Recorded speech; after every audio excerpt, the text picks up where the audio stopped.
demonios con qué batallar.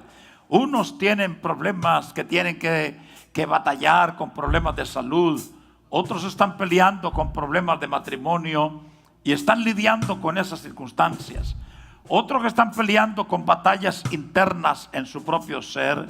Están lidiando con guerras íntimas en su corazón. Pero todos nosotros tenemos demonio con qué batallar.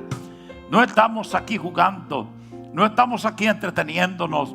Estamos en un lugar que sabemos que hay una respuesta. Sabemos que en la casa de Dios hay una respuesta. Y es la única manera que nosotros podemos lograr la victoria. Los demonios se calman, los demonios se tienen que ir, los demonios se callan cuando están frente a la presencia de nuestro Dios. Amén. Ellos tienen que huir.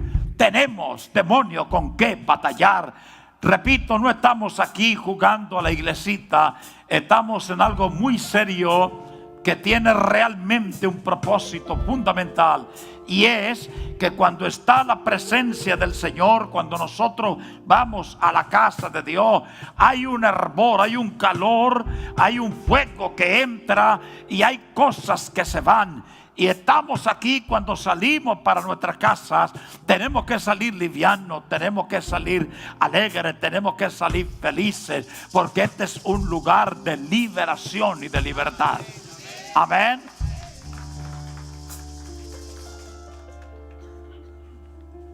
El tema de hoy se llama la justicia de Dios. 4 grandes derechos o llaves que obtenemos por causa de la justicia de Dios. Diga conmigo: la justicia de Dios. Ahora yo les pregunto a ustedes, un hombre que decía: yo soy el camino, y decía: yo soy la verdad, yo soy la vida. También dijo: yo soy el buen pastor, la vida doy por las ovejas. También dijo: yo soy el real pan del cielo, el que come mi carne y bebe mi sangre tiene vida eterna. También dijo: yo soy, el Padre es en mí y yo soy en el Padre y yo una sola cosa somos. Y alguien que también dijo: podré mandar ciertamente millares de ángeles y destruyen aquello o lo otro.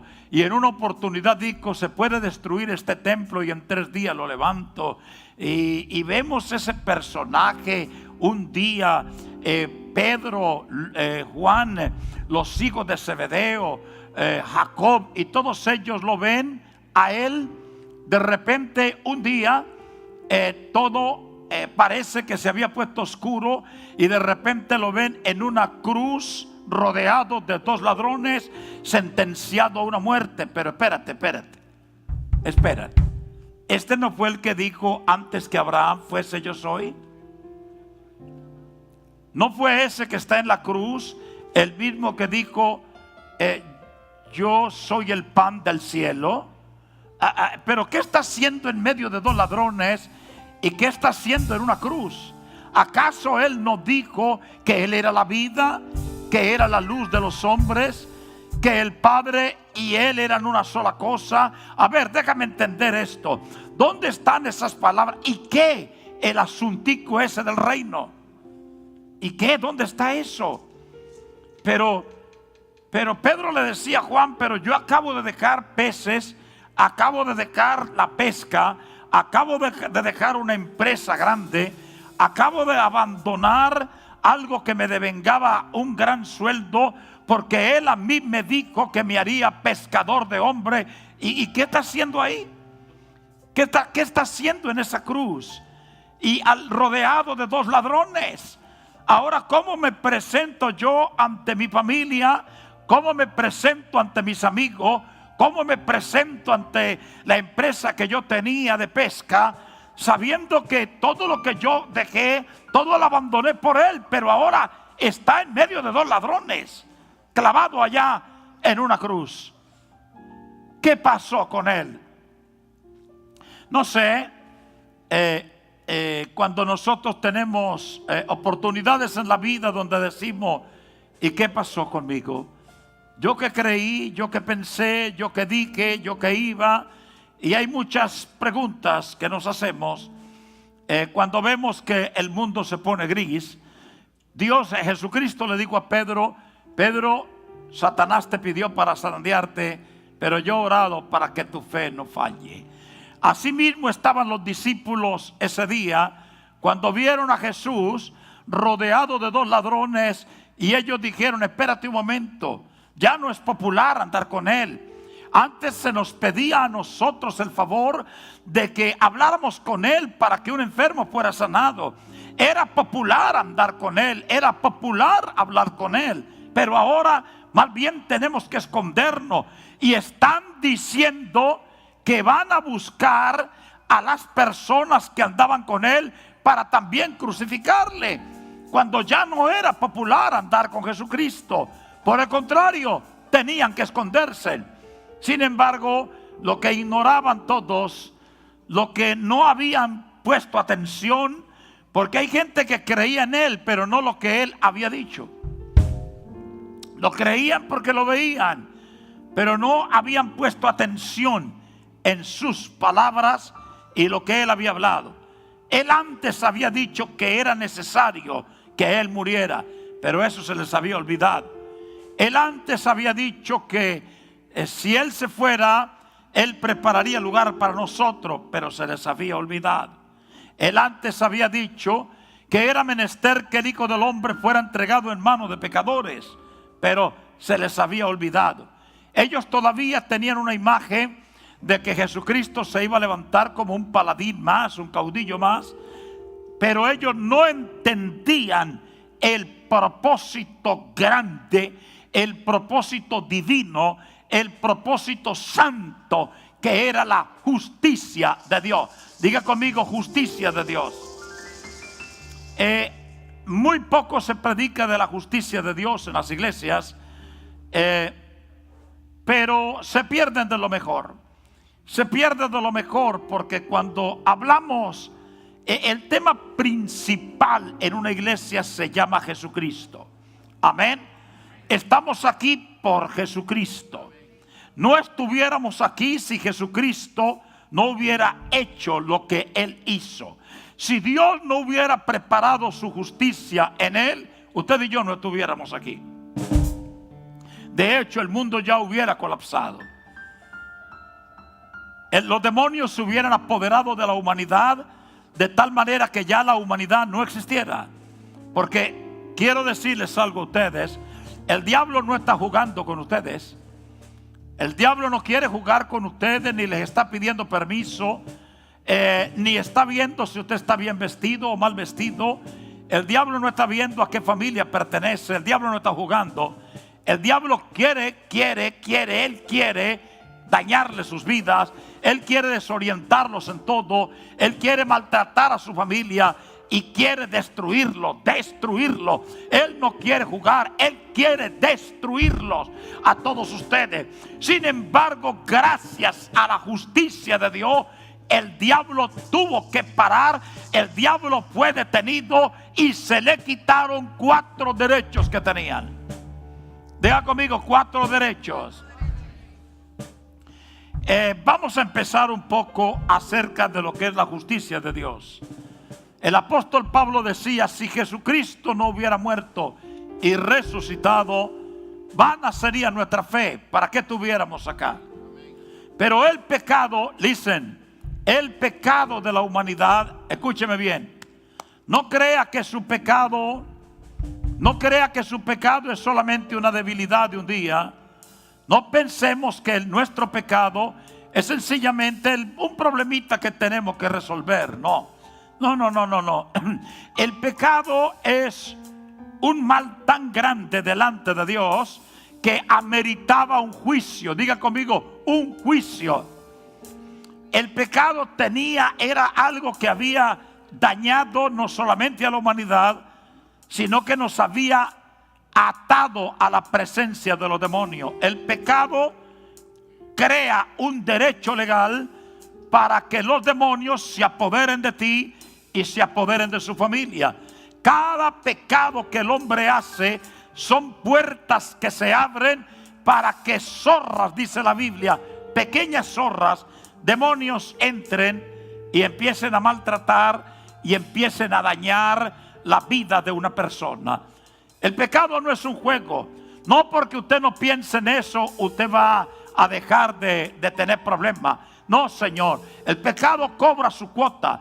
Los demonios tienen derecho. Los verdugos vienen a dañar a un individuo gracias al pecado.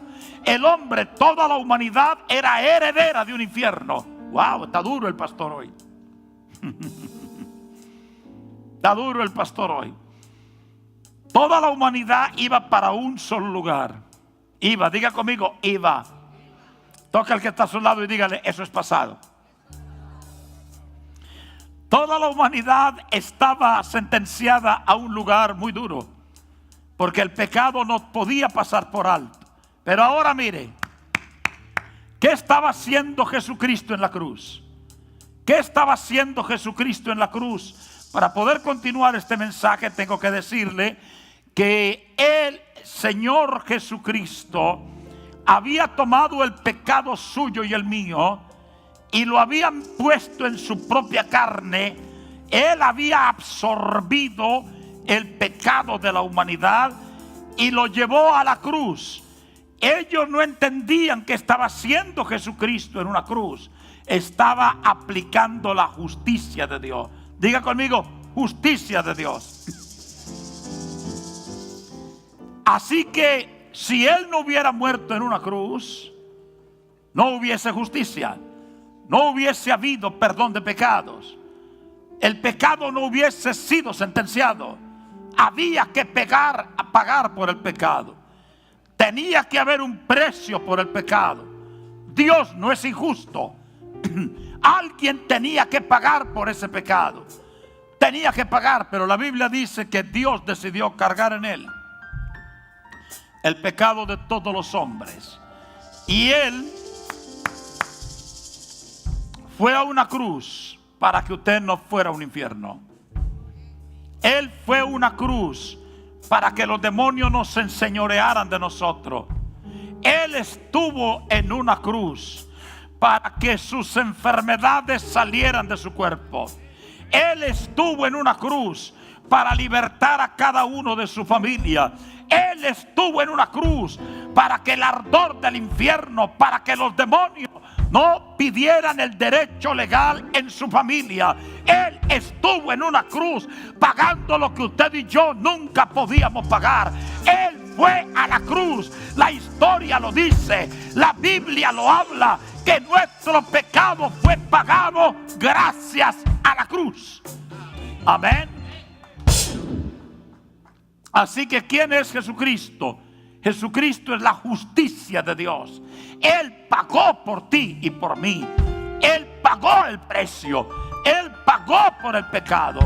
Pero ahora vamos a ver algo y cómo se desatan las 4 llaves o los 4 derechos legales que se nos ha concedido a la iglesia. 4 derechos que no tienen allá afuera, que si lo quieren tener, tienen que aceptar la justicia de Dios. Si no aceptan la justicia de Dios, como dice Romanos dice que si confesare con tu boca que Jesús es el Señor y que Dios le levantó de los muertos, serás salvo. La única frase y fe y palabra que tenemos que entender y creer nosotros antes de cualquier cosa es que Jesucristo es el Señor, que Él pagó por nosotros y que resucitó al tercer día. Amén. ¿Cuál es el punto de todo esto? Muy bien. Cuando Jesucristo muere, se va a hablar de la resurrección. Pero cuando Jesucristo muere, como dice Thomas Wright, en el año de 1961 al 72, escribió varias ediciones de un libro que dice: Lázaro se levantó fumando tabaco y Jesucristo no. La muerte de Lázaro no es la misma muerte, perdón, la resurrección de Lázaro, la resurrección del hijo de la viuda de Naín, la resurrección del hijo de la viuda de Eliseo y de Elías en aquella época no es la misma resurrección de Jesucristo. No es lo mismo. No es lo mismo. Cuando Lázaro muere, él muere con sus pecados. Listen, él muere con sus debilidades. Él muere con sus angustias. Él muere con su forma de pensar. Y cuando él resucita, resucita exactamente igual. Resucitó con su pecado, resucitó con su manera de pensar. Si fumaba tabaco, todavía tenía ganas de fumar tabaco. Pero ¿qué es la diferencia entre todas esas resurrecciones y la resurrección del Señor Jesucristo? Número uno, cuando Lázaro muere, muere solamente con su pecado y se levanta con él. Cuando Jesucristo muere, Él no muere sencillamente para ir a una tumba, no. Él muere, pero cuando su cuerpo está muerto allí y bien enterrado, con pruebas reales de que murió, indubitables, pruebas que no tienen duda de que Él murió. Cuando Él muere, mientras que Él está en esa tumba, se está celebrando una gran batalla en el mismo infierno. Jesucristo no solamente murió por causa de no haber hecho pecado, como Él no hizo pecado, como Él no tenía una deuda que pagar, pero sí tenía el pecado de nosotros. Él bajó con el pecado de nosotros a la tumba. Él bajó con toda la carga de su pecado y el mío. Él lo bajó, pero Él no tenía pecado. Así que los demonios no pudieron reclamar el cuerpo de Jesús. No tenían derecho legal sobre Él.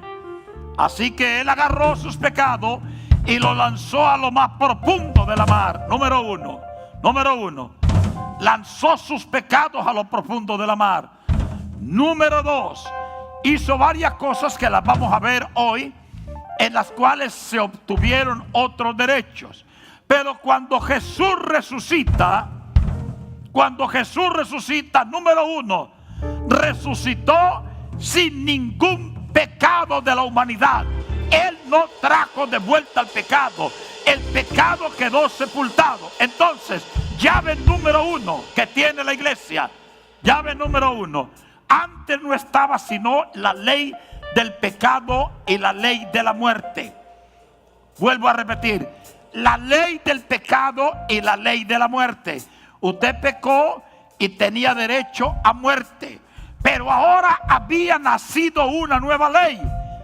Cuando Jesucristo sale de la tumba, vence la muerte, nace la ley del espíritu de vida. Diga conmigo, la ley del espíritu de vida. Esa ley, ¿a dónde llegó? A la iglesia de Jesucristo. ¿Quién es la iglesia de Jesucristo? Nosotros. Así que ahora nosotros, a diferencia de la gente de la calle, nosotros tenemos la ley del espíritu de vida. A ver, ¿qué quiere decir eso? Que mientras nosotros hemos pecado y pecamos, ahora tenemos una ley en Cristo. Tú y yo acudimos a Él, nuestros pecados son perdonados. La ley del espíritu de vida trabaja en nosotros, regenerando todo tejido, arreglando todo mal, sanando toda herida que el pecado había causado. Es decir, ¿qué hay en la iglesia? En la iglesia ya no hay muerte. ¿Qué hay en la iglesia? En la iglesia está el espíritu de vida. No sé si lo tienen ahora. Amén. ¿Qué hay en la iglesia? El espíritu de vida. Ya la ley del pecado no se puede enseñorear de la iglesia. Es decir, usted no puede decir: yo estoy pagando por mis enfermedades. No, usted no puede decir: esta enfermedad es porque yo hice tanto pecado que por consecuencia yo tengo que pagar por esta enfermedad. Esta enfermedad vino porque mi pecado fue muy grande. No, eso no lo dice la Biblia. La Biblia dice que la ley del espíritu de vida me ha librado de la ley del pecado y de la muerte. Amén. Así que yo ya no tengo deudas que pagar. Él las pagó por mí. No sé si lo ha recibido. Yo ya no tengo deudas que pagar. Yo ya no tengo que cosechar algo del pecado. Ya el pecado no se enseñorea de mí. Ahora el Señor de mi vida se llama la ley del Espíritu de vida en Cristo Jesús. ¿Lo tienen ahora? Entonces la primera llave que tenemos se llama la ley del Espíritu de vida. Todo cristiano tiene derecho a decir: esta enfermedad no es mía. Vino por el pecado, no me importa. Pero este derecho no lo tiene el diablo. Yo no tengo por qué cargar esta artritis. No tengo por qué cargar esta diabetes.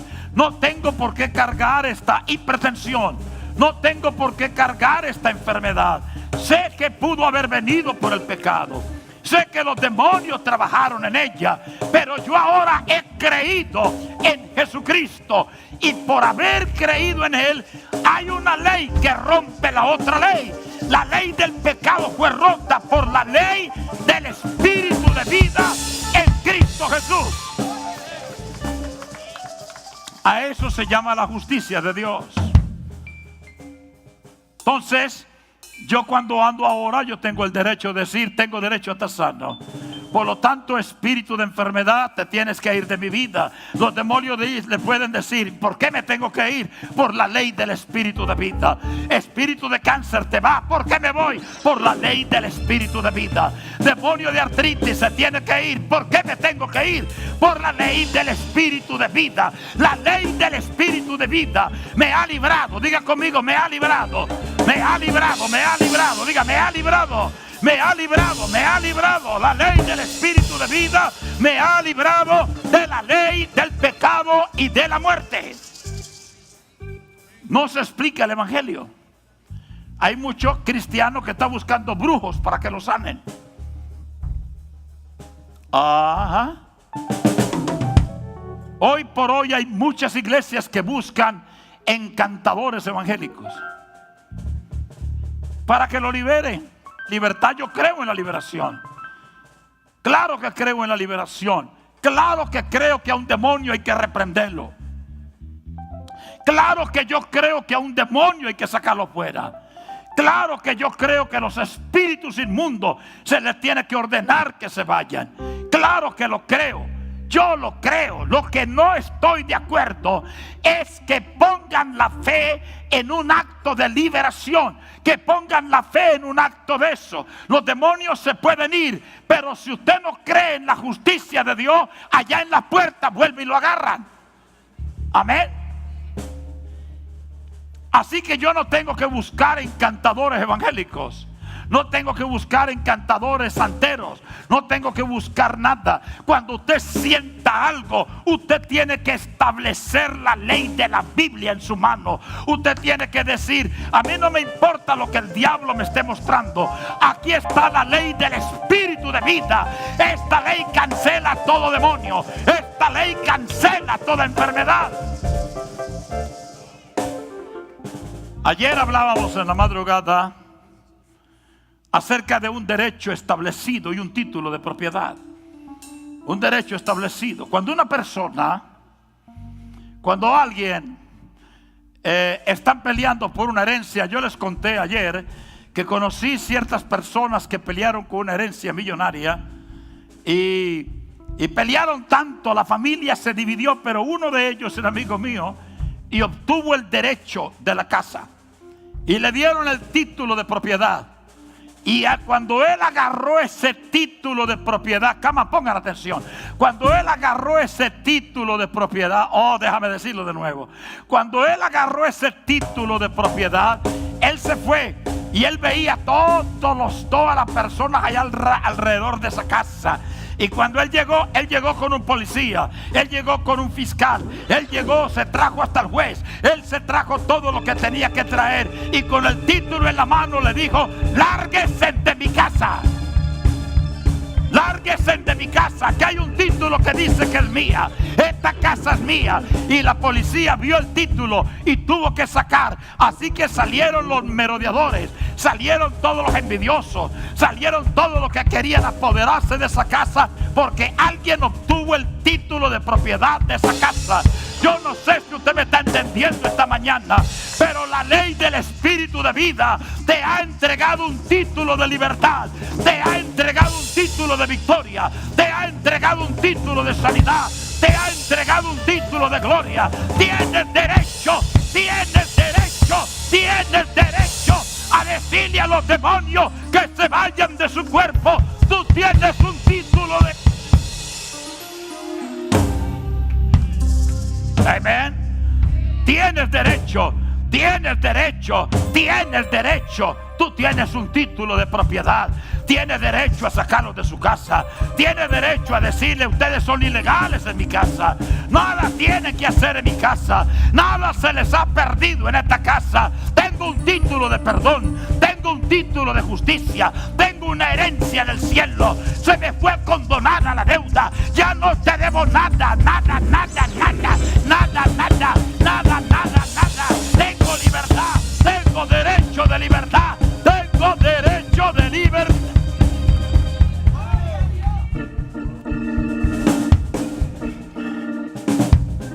Tengo derecho de liberación y de libertad. Amén. Jesucristo fue a la cruz. Jesucristo venció la muerte.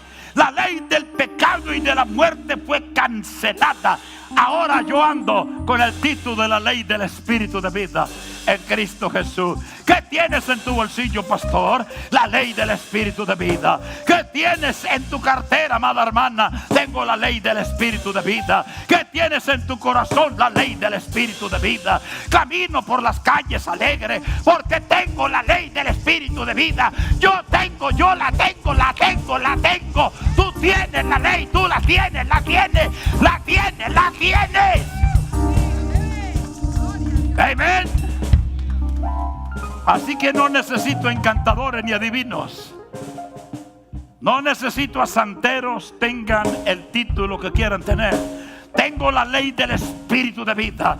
Los demonios pueden decir, los brujos pueden echarme santería en aquel lado, matar 7 gatos negros allí matar 4 gallinas negras, allí fumar 25 tabacos, allí hacer 7 nudos a un lazo, luego 8 nudos en otra parte, luego echar sal por allá, luego pararse en el cruce de una esquina y decir: ahora te tiro esto y te tiro aquello. Diablo, haga lo que quiera, reviéntate, traiga pelo de caimán, traiga alas de cocodrilo, traiga la brujería que quiera, no importa lo que haga. No tengo miedo a la brujería, porque la ley del Espíritu de vida me ha dado Amashama Rama Haba Haba Loba Saharaba.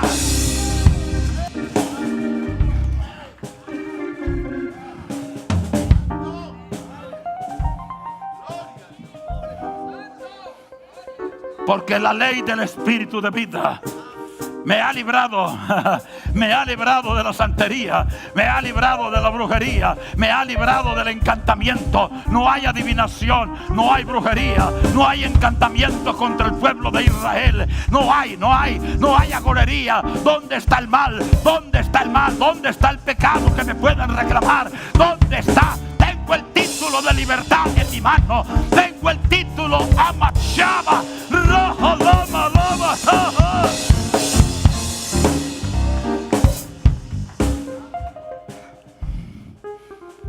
La primera llave se llama la ley del Espíritu de vida. La segunda llave que trajo la resurrección, el segundo derecho, es que tengo derecho legal sobre los demonios. No sé cómo le está quedando a usted el jarabe en esta mañana, pero tengo derecho legal sobre los demonios. ¿Sabía que usted ya no tiene por qué estar escondiéndose en un lugar muerto de miedo de los demonios? Ya usted no tiene que asomarse como aquel niño cuando lo van a castigar cuando estaba niño y se asomaba para ver si había venido alguien. Ya no tiene que esconderse para ver si se fue el verdugo. Ya usted no tiene que esconderse. Ya no importa. Ya llegó el momento de que ya los demonios no le van a ver su espalda porque usted está corriendo. Llegó el momento y es ahora donde nosotros le veremos la espalda a los demonios porque están corriendo de huida de nosotros. ¿Cómo sucedió eso? ¿Cómo sucedió esto? Roy, please help me. Can you give me the cross, please? The cross. ¿Cómo sucedió eso? Bring the cross. ¿Cómo sucedió esto? Quiero que vean para acá. Qué bello es el Evangelio de Jesucristo. Thank you, Roy. Thank you so much. Cuando Jesucristo estaba aquí, listen, los demonios trataron de tentarlo en todo al Señor Jesucristo. Trataron de ponerle todo tipo de trampas, todo tipo de truco. Sí, quisieron hacer que él cayera. Y lo último que el diablo hizo con él, o las cosas principales, fue que cuando él fue llevado por el Espíritu de Dios al desierto, el diablo le tentó. Listen, el diablo le tentó y dice que, escúcheme claro, que le dijo, después de que tenía tanta hambre en el ayuno, le dijo, bueno, di que estas piedras se conviertan en pan. El diablo quería que Jesús le obedeciera en cualquier cosa de las peticiones que él hizo. Y le dijo, no es cierto de pan vivirá el hombre, sino de toda palabra que sale de la boca de Dios. Luego lo llevó al pináculo, lo llevó a un monte muy alto y le dijo, todo esto te doy, todo te lo doy, todo te lo doy si postrado me adorares. Usted no puede vender nunca su primogenitura por miedo. Usted nunca, aunque las cosas estén sucediendo en su vida, aunque usted vea que su familia está pasando momentos fuertes en su vida, usted no tiene por qué invocar a un brujo, ni ir a la casa de un santero, ni ir a la casa de un espiritista, ni nada por el estilo. No, eso no. El diablo le dijo a Jesús, todo esto te doy, todos los reinos del mundo, si usted postrado me adorare.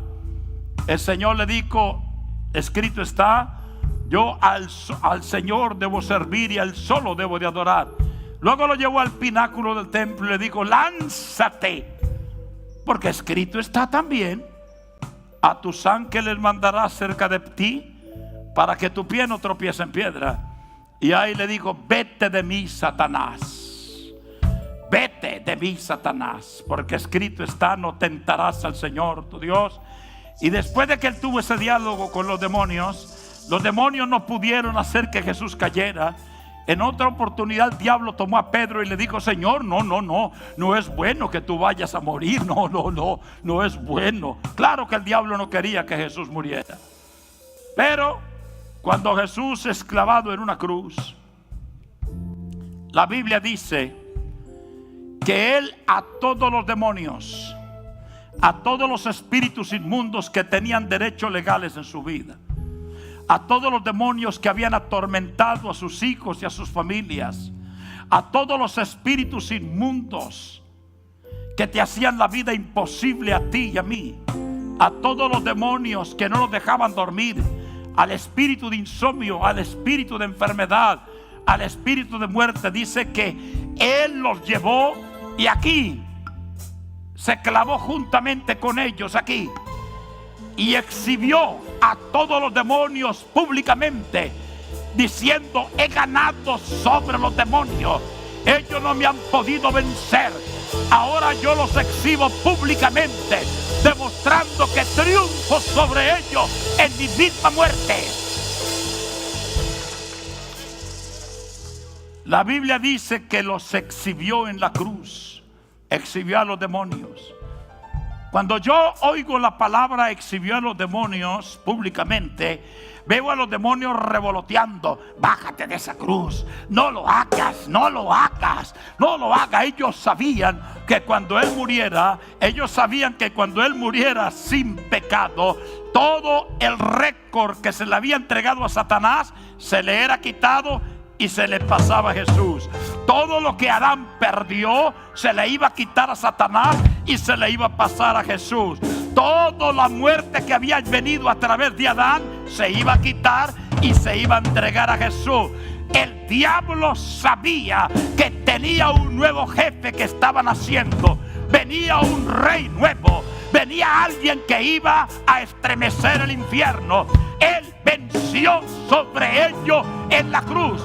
Aunque Pedro no lo entendía, aunque Juan no lo entendía, aunque los hijos de Zebedeo no lo entendían, la gran victoria del universo, alabado sea Dios, la gran sentencia, el gran juicio estaba a punto de celebrarse. Jesucristo estaba triunfando sobre los demonios.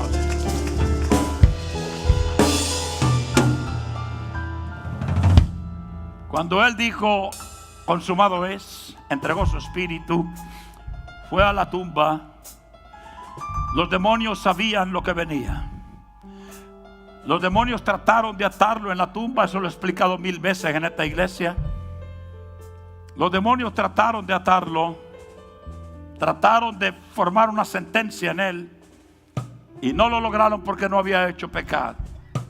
Así que cuando él termina el trabajo que estaba haciendo en el infierno, él establece una ley. Y según la Biblia, él habla con las puertas del infierno. Las puertas del infierno son varias. Entre una de ellas se llama las puertas de la ley del pecado. Así que él habló con las puertas del infierno, la puerta de los demonios, la puerta de los verdugos, todas las puertas del infierno, las puertas de la cautividad. Él habló con todas las puertas del infierno. Ninguna de ellas pudo atarlo. Ninguna de ellas pudo abrazarlo ni agarrarlo porque él no había hecho pecado. Así que ahora un rey había vencido nuevo. Se llamaba Jesús. Los demonios sabían que ya habían perdido la autoridad. Él llamó a la muerte y le dijo: muerte, entrégueme las llaves. La muerte le tuvo que entregar la llave. Y le dijo a las puertas del infierno: de hoy en adelante sepan que todos los que vengan lavados con esta sangre, las puertas del infierno no prevalecen contra ellos. Ni prevalecen en la vida, ni prevalecen después de la muerte. No tienen autoridad sobre la iglesia. Así que cuando él viene, los demonios perdieron autoridad. Perdieron autoridad. Ahora, ¿qué dice la Biblia? La Biblia dice que este que murió también resucitó, y Dios lo hizo Señor y Cristo, y lo hizo sentar a la diestra del Padre en el trono, a la diestra del Padre en el trono, y puso los demonios por estrado de sus pies. Pero a nosotros, que somos la iglesia, hizo que nosotros fuéramos el cuerpo de Él, y juntamente con Él estamos allá sentados en lugares celestiales, y tenemos los demonios por estrado de nuestros pies. Así que la segunda llave es: ahora yo tengo derecho sobre los demonios. Al menos no me ha entendido. Déjame explicárselo de nuevo. Ahora nosotros tenemos autoridad sobre los demonios. A ver, déjame decírselo de otra manera. Le quitaron el derecho legal que ellos tenían y nos lo dieron a nosotros. Ellos nos habían vencido, pero Jesucristo lo venció y la victoria está en nosotros. Ahora nosotros tenemos ese derecho, tenemos esa autoridad.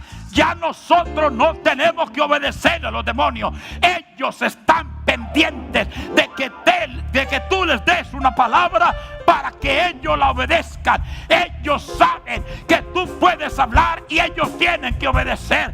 Ellos solo están esperando que se levanten esos valientes, esos paladines que ya no tengan miedo, que crean en la justicia de Dios. El Señor Jesucristo le dijo a los discípulos: toda potestad me ha sido dada en el cielo, por lo tanto id. Y luego le dijo: id y hollar serpientes, hollar escorpiones, sobre toda fuerza del mal pisen, nada los dañará. Hasta ese día no había pasado nada, pero cuando Él venció, se estableció esa ley. Ahora nosotros no somos esclavos de los demonios. Los demonios son esclavos de la iglesia de Jesucristo. Donde quiera que vaya un cristiano, los demonios tienen que huir. Donde un cristiano se acuesta, los demonios se tienen que ir. Cuando un cristiano se pone en un carro, los demonios se tienen que ir de ese vehículo. Cuando un hijo de Dios se monta en un avión, los demonios se tienen que ir. Alabado sea Dios. Si está en un barco, los vientos se tienen que ir. Alabado sea Dios. Cuando un hijo de Dios tiene un hijo, los demonios saben que se tienen que ir de ese hijo. Por lo tanto, yo les digo ahora, ustedes tienen la llave, tienen la llave, tienen la llave sobre los demonios. Tienen la llave sobre el diablo. Tienen autoridad. Tienen poder sobre los demonios. Ningún demonio tiene derecho legal sobre de ti. Ninguno de ellos tiene derecho. Los verdugos no tienen derecho. La cautividad no tiene derecho. Las cárceles del infierno no tienen derecho. La opresión del infierno no tiene derecho. ¿Quién tiene el derecho ahora? Lo tienen los hijos de Dios. Porque tenemos, número 1, la llave de la libertad. Número 2, se nos fue dada la potestad sobre todo demonio. Iglesia, tienes la potestad. Iglesia, tienes el poder. Iglesia, ustedes son domadores de demonios. Ya no son esclavos del diablo. Tienen derecho a hacer huir. Por lo tanto, no tengan miedo de hablarle a la fiebre. Háblele a la fiebre. Háblele al cáncer. Háblele a la artritis. Háblale al demonio de artritis. Háblele al demonio de esquizofrenia. Háblele al demonio de droga. Háblele al demonio de prostitución. Háblele a los demonios. Háblele. Ellos tienen que oírlo. Háblele, dele órdenes. Ordena que se vayan. Sácalos fuera. Tenemos poder de atar y poder de desatar. Tal vez no ha entendido esa llave. Tal vez no la hemos entendido, porque el día que usted la entienda nunca más sufrirá. Se me acercó una vez una mujer y me dijo: Pastor, estoy tan preocupada. ¿Por qué, hija? Porque mataron un pato, un sapo y un animal y un pájaro negro y me lo tiraron en la casa. Ahora, ¿qué será de mi vida? Y yo le dije: ¿de la suya o de los demonios? De la mía, pastor. ¿Qué pasará? Eso es una brujería. La brujería existe, y en la brujería existe, eso lo sabe todo el mundo. Pero ¿usted está por debajo de la brujería o por encima de la brujería? ¿Tú eres cabeza o eres cola? ¿Los demonios son sus jefes o tú eres el jefe de los demonios? ¿En qué lado estás tú? Dime en qué lado pertenece. ¿Jesucristo murió por ti o murió por los demonios? ¿Jesucristo murió a tu favor o murió en tu contra? Así que no tenga problemas, déjalo. Ponga un letrero ahí y dígame: por favor, los patos, mándamelos vivos para yo cocinarlos.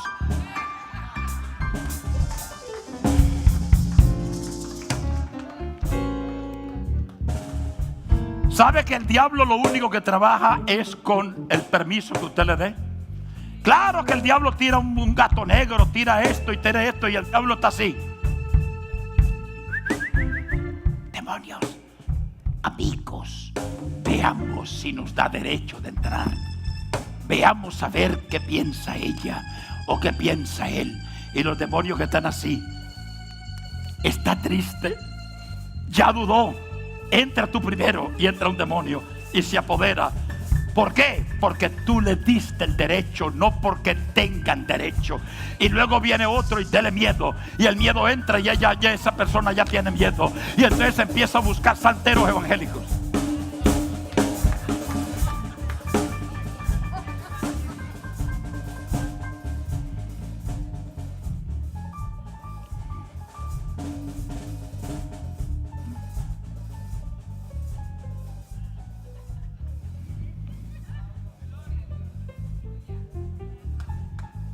No, pastor, es que usted no oye los ruidos que yo oigo en mi casa. ¿Y qué?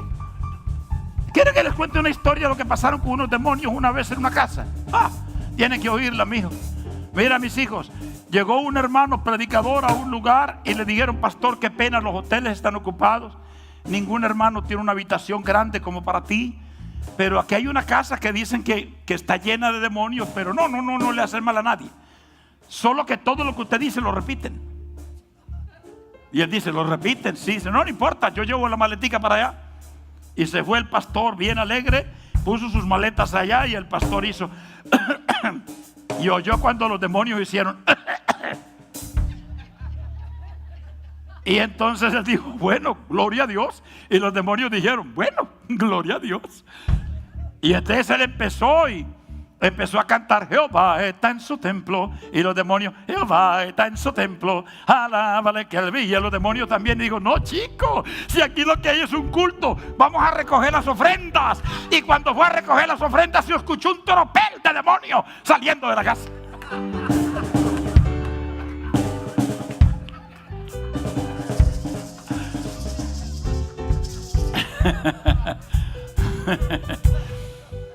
Déjame decirle que ningún demonio tiene derecho legal sobre su vida.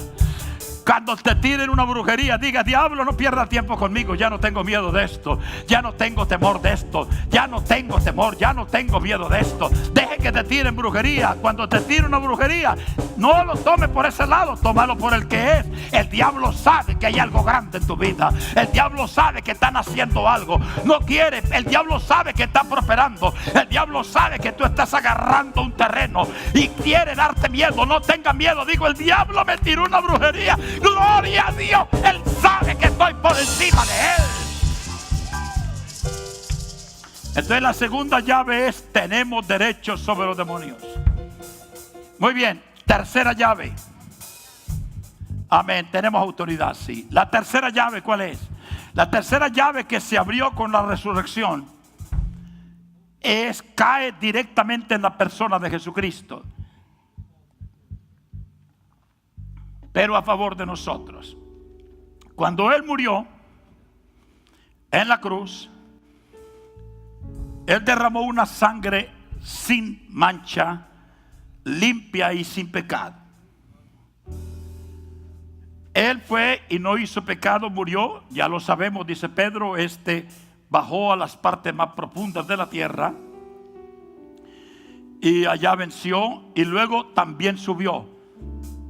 Y después de que ascendió, Él ascendió con una sangre que habían derramado de Él. Y Él subió al Padre. Los muchachos lo vieron cuando subió. Ahí estaba Pedro, estaba Juan, estaba Jacob. Y lo vieron cuando vino una nube y se lo llevó allá en los Olivos. Y ellos se quedaron así. Y le dijeron los ángeles: ¿por qué estáis mirando arriba? Ese mismo que subió también descenderá en una nube blanca. Listen, escúcheme claro. Luego llegó y se fue para el cielo. Cuando llegó, ya ustedes saben, Él llevó la ofrenda al trono de Dios, del Padre. ¿Cuál era su ofrenda? La sangre de Él. Puso su ofrenda, que es su sangre. La miraron, era una sangre limpia, sin mancha y sin tacha. Así que todo el acceso, listen, todo el camino que Él hizo desde la tierra al infierno, luego del infierno pasó por la tumba de nuevo, abrió la tumba, la muerte quedó abierta, y después de eso subió al cielo. Él estableció un camino. Diga conmigo: un camino. Así que, listen, de nuevo, espérate. Él estaba en la tierra, hizo el camino. Luego bajó a las profundidades del infierno, hizo el camino. Luego allá las puertas del infierno no prevalecen, así que están cerradas. Cuando usted parta con el Señor, usted se va a dar cuenta que allá en el abismo, al lado izquierdo suyo, va a haber un título que dice: los cristianos no son bienvenidos en este lugar. Amén. Las puertas del infierno no prevalecerán contra la iglesia. Entonces nosotros seguimos derecho. Y Él vino y fue al trono blanco y habló con el Padre y se estableció un camino. Cuando alguien hace un camino a la casa de Dios, se considera sumo sacerdote. Espérate un momento, tal vez no me lo he entendido, espérate.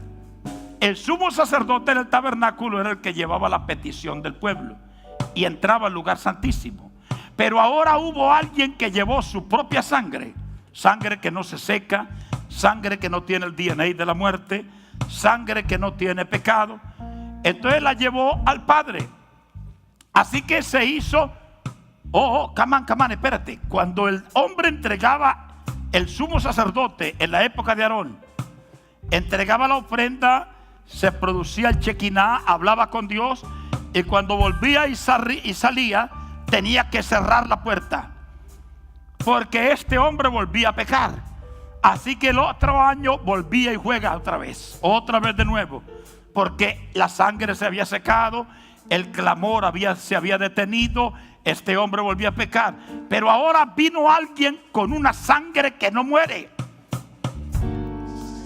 Así que cuando él puso su sangre, dice la Biblia que el velo del templo se rasgó, se abrió una hendidura. Ya nadie podía volver a cerrar el velo, nadie podía volver a trancarlo, porque se había rajado. Había una sangre que nunca moría.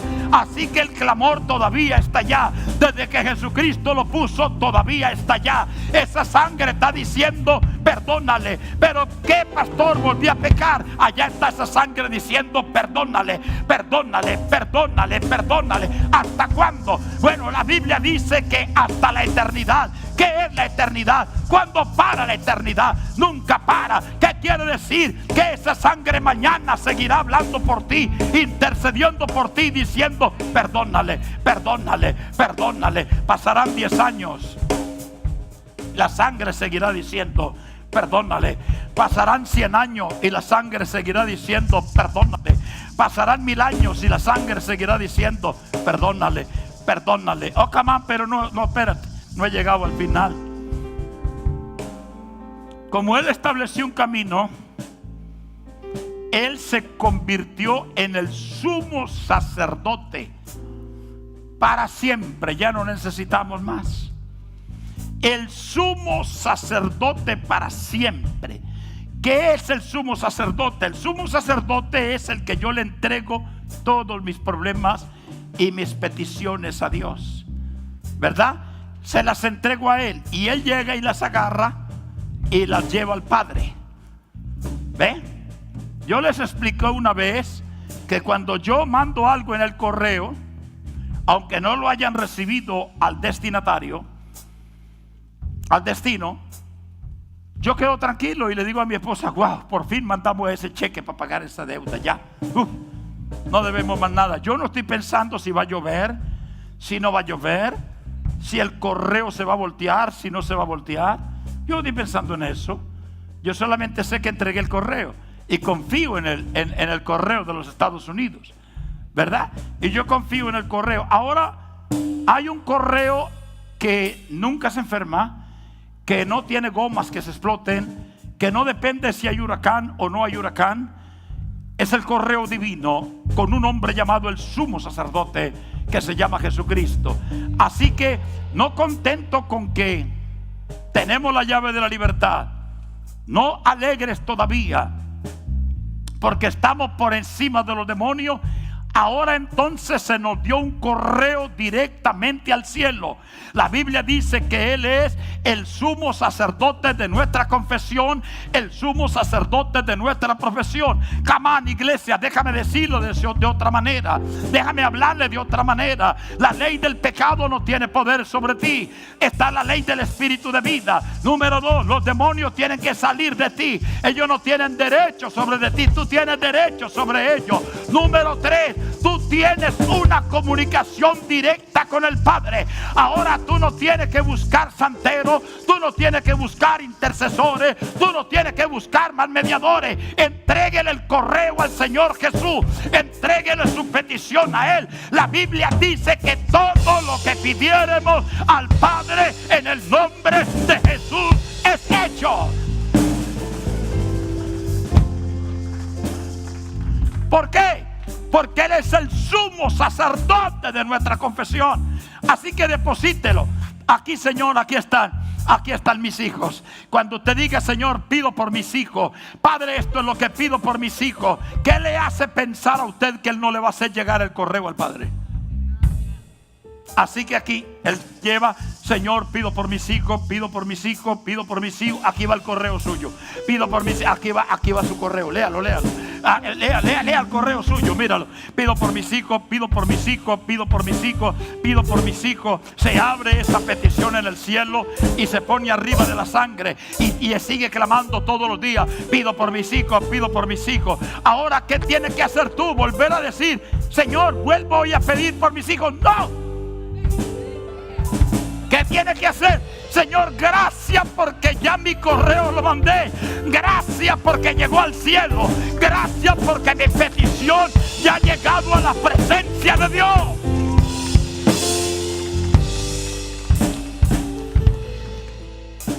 Entonces ahora viene otra cosa linda. Como ya usted sabe que eso llegó al cielo, como ya usted sabe que esa oficina postal nunca falla, como ya usted sabe que eso es un hecho, ahora también tiene otro título.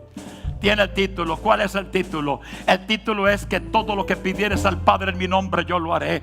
¿Quieren ustedes más? ¿Acaso hay algo? La Biblia dice todo, pero ¿qué es todo? Todo es todo. ¿Qué es todo? Todo, todo. Mis hijos, todo. Herencia, todo. Dinero, todo. Salud, todo. ¿Qué es todo? Todo, todo es todo. Todo no es una mitad, todo no es un juego. Todo lo que pidieres al Padre en mi nombre yo lo haré. Él es el sumo sacerdote de su confesión. Él es el sumo sacerdote de su confesión. Él es el sumo sacerdote de su confesión. Ahora confía, ahora confiésalo, ahora pídalo. Ahora cuando usted pida algo, diga, ya lo envié. Ya lo envié. Ya lo envié. Ya lo envié, ya lo envié, ya lo envié.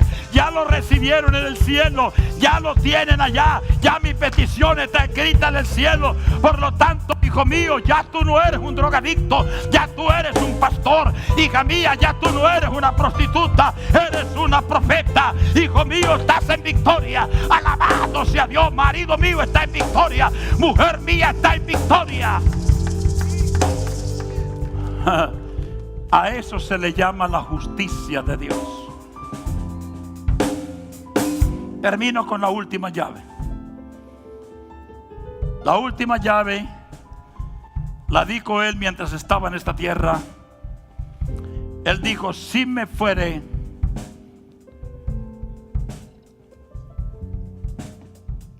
y os prepararé el lugar, entonces vendré otra vez y os tomaré a mí mismo, para que donde yo esté vosotros también estéis.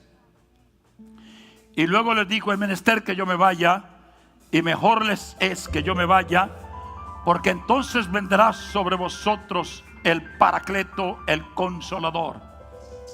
La palabra consolador está en la voz griega que dice Paracletus, que quiere decir abogado eterno, consolador eterno, ayudador eterno. Cuando Él fue a la tumba y venció y llegó al cielo, entonces Él no nos dejó huérfanos. Tú no estás solo. La pelea no la está peleando usted solo. Usted no está desnudo. Qué bonito hablaba el Buda. Qué bonito hablaba Mao Zedong. Qué bonito habló Karl Marx. Qué bonito hablaron Engels, Lenin inclusive. Qué bonito habla el Cábalas, los cabalísticos. Qué bonito habla las religiones hindúes. Qué bonito se expresan aquella metafísica. Todo es bueno, todo es bonito. No mate una hormiga, la hormiga forma parte de esto y para acá. Y yo me amo y tú me amas y todos nos amamos y todo parece color de rosa. Qué bonito hablan todos ellos. Pero cuando todos ellos se enfrentaron a la muerte, ninguno pudo vencer la muerte. Por eso la historia nunca cambió, ni con Brahma Rana, ni tampoco con Brahma Rata, ni tampoco con el Buda, ni tampoco con ninguna religión tibetana cambió la historia. El único que cambió la historia de la humanidad, cuando Jesucristo le dijo a la muerte, yo seré tu muerte. Y salió libre y la tumba se abrió. Los ángeles le dijeron, alabado sea Dios, le dijeron a María, a la Magdalena le dijeron, ¿por qué buscáis entre los muertos al que vive? Así que ya nosotros no tenemos que andar buscando entre muertos, entre ataúdes, entre cadáveres, entre allá en la Plaza Roja de Lenin, buscando la tumba de Lenin. No tenemos que estar buscando ahora cadáveres ni nada. No. Él venció la muerte. Él está vivo. Él fue al cielo y envió al Espíritu de Dios. Y la Biblia dice que cuando Él venga, y ya vino, sucedió en el día de Pentecostés, dice, Él estará con vosotros, en vosotros y sobre vosotros. Es decir, el Consolador vendrá. Así que cuando un hijo de Dios cree en el Señor, el Espíritu de Dios viene a él. Tenemos el Espíritu Santo, tenemos el Consolador. Cuando alguien habla, cuando un hijo de Dios habla, no habla él, habla el Espíritu de Dios que está en él. Cuando alguien le da un vaso con agua a uno de los hijos de Dios, no se lo da a él, se lo da al Espíritu de Dios. Cuando alguien visita a alguien, un hijo de Dios que está preso, no lo visita a él, visita al mismo Espíritu Santo. Así que cuando tú ores por alguien, no ora tú, ora el Espíritu que está en tu vida. No estamos solos. La cuarta llave es que tú y yo tenemos el Espíritu de Dios en nuestra vida.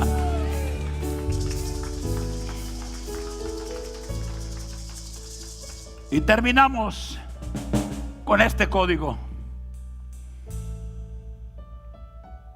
Si el Espíritu de Dios, que resucitó de los muertos a Jesucristo, mora en vosotros, crean, me dice la palabra, crean que tiene poder de darle vida a cualquier cosa en su cuerpo mortal, de revivificar, dice la palabra.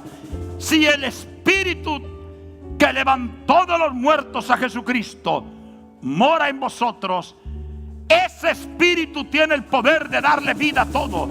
Así que si se te sientes deteriorado, si te sientes deteriorada en su espíritu, clame, porque Él le va a dar un espíritu de águila. Él le va a levantar su espíritu. Si se siente cansada su alma, agotado en su alma, diga, el Espíritu de Dios está en mí. La Biblia dice que Él me revivifica. Por lo tanto, hoy recibo vida en el Espíritu Santo. Mis huesos son renovados, mi alma es renovada, mi sangre es renovada, mi hígado es renovado. Alabado sea Dios, todo mi ser es renovado. ¿Por qué? Porque el Espíritu de Dios, el que levantó de los muertos a Cristo, mora en mi vida, mora en mi vida. El Espíritu de Dios mora en mi vida. Yo no sé si mora en la suya, pero mora en mi vida. Él mora en mi vida. Él está morando en la suya. Yo le pregunto a esta iglesia, ¿habrá alguien que crea que el Espíritu de Dios mora en él? Yo le pregunto a esta iglesia, ¿habrá alguien que crea que el Espíritu de vida está en él? ¿Habrá alguien que crea que Él está vivo? ¿Habrá alguien que lo crea? ¿Habrá alguien?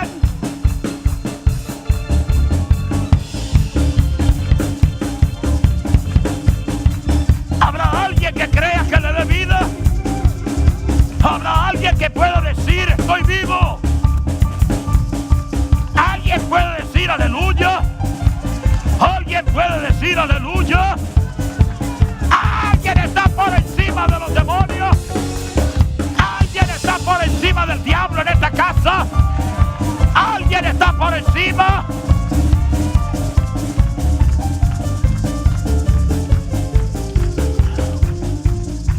¿Alguien puede creer en esta mañana? Levanten su mano al cielo.